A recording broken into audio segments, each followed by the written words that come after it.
자, 오늘부터 의학 용어에 대한 공부를 할 건데요. 의학 용어는 의학을 처음 배우는 사람한테도 제일 중요하고요. 계속 의학을 공부하고 있는 단계, 졸업을 하고 난 이후에도 워낙에 의학이라고 하는 것은 굉장히 넓은 범위의 내용들이 있기 때문에 계속 공부를 해야만 하는 그런 부분이 있어요. 의학 용어하고 의학하고는 다릅니다.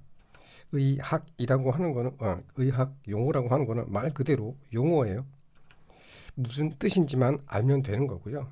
의학이라고 하는 거는 질병이 생기는 원인에서부터 질병이 어떻게 발전을 하고 원인과 질병의 방향을 안다 그러면 어떻게 치료해야 될지 그 치료 방법에 대한 것까지 이제 공부를 하게 되는 게 의학이죠. 근데 의학을 공부하기 위한 첫 단계는 의학 용어예요. 그러니까 해부학적인 명칭에서부터 질병이 진행하는 단계를 병기라고 얘기하는데요. 그 과정을 표현하는 말, 그다음에 치료하는 데 필요한 그 어떤 의미를 정리해 놓은 이런 것들이 의학 용어이기 때문에 제일 먼저 공부해야 되는 부분이기도 하고 제일 어려운 부분이기도 하죠. 특히나 처음 의학을 공부하시는 분한테는 제일 어려운 첫 번째 장벽이 의학 용어예요. 지금은 이제 의학 용어를 이제 현실에서 많이 쓰는 영어 단어에서 영어 단어로 이제 바뀌고 있는 과정이긴 한데요.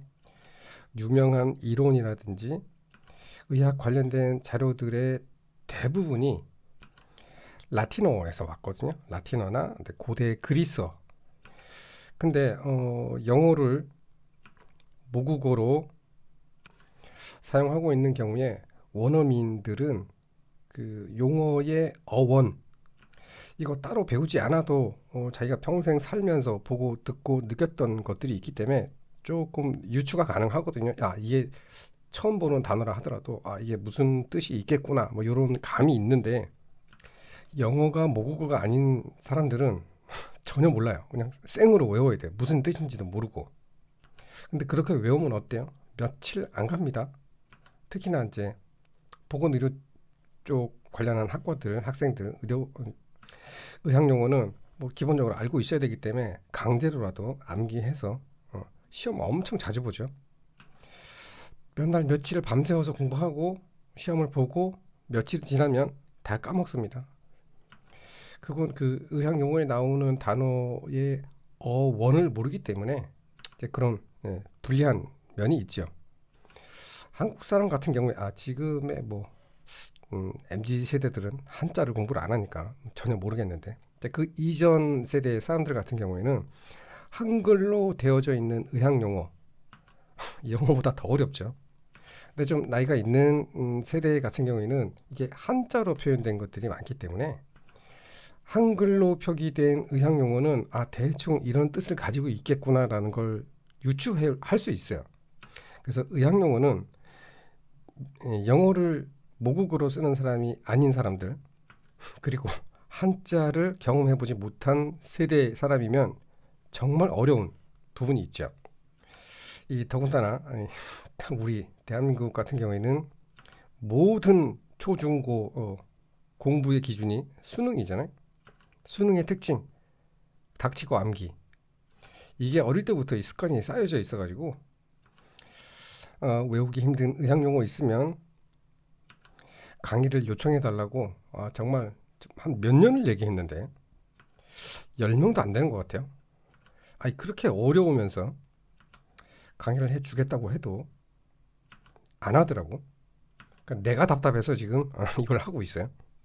그래서 이 의학 용어 공부하실 때는요, 그 말의 뿌리가 되는 어원을 좀 같이 공부하시는 게 처음에는 공부해야 될 양이 많아서 좀 힘들긴 한데요. 좀 어느 정도 시간이 쌓이다 보면 이 어원을 가지고 활용을 할 수 있는 단어들이 많기 때문에 나중에는 아주 기하급수적으로 공부하기가 편해집니다.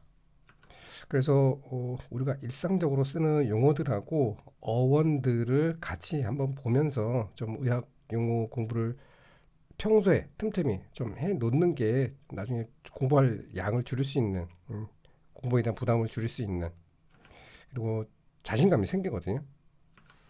이거는 학교를 다닐 때 조금 기본이 되어 있으면요, 임상에 가서 너무 편합니다.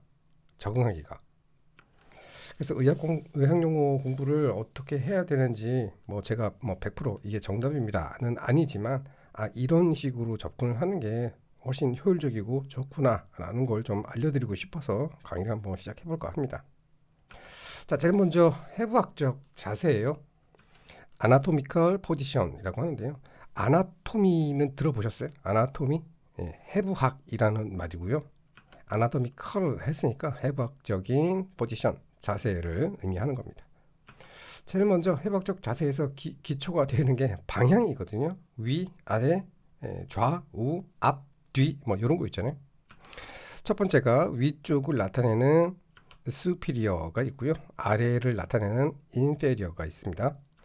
위, 아래를 표현하는 이제 영어에는 above, below, 그다음에 upper, on, beneath, 뭐 이런 것들을 이제 활용해서 사용을 하는데, 의학에서는 superior, hyper, 요거는 이제 뭐 사전적인 의미로는 superior가 우수하다, 뭐 윗사람, 과장, 사장, 회장 이런 거 할 때 뒤에 장자 붙는 거 있죠.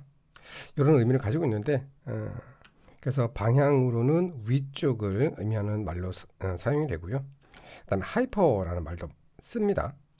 하이퍼라고 하는 거는 기준이 있어요. 정상치라고 해서 여기부터 여기까지를 우리가 정상으로 정합니다. 이 정상을 벗어난, 특히나 위쪽으로 벗어난 요럴 때 하이퍼라는 말을 붙이거든요. 그래서 하이퍼 텐션, 텐션 그러면 이게 긴장이거든요. 긴장이라는 뜻인데, 하이퍼면 정상보다 과하게 긴장했다, 이런 뜻으로 해석할 수 있잖아요. 그래서 하이퍼 텐션을 고혈압이라고 해석을 합니다. 그 다음에 이제 울트라를 쓰는 이제 예를 들면, 울트라 사운드, 사운드가 소리잖아요.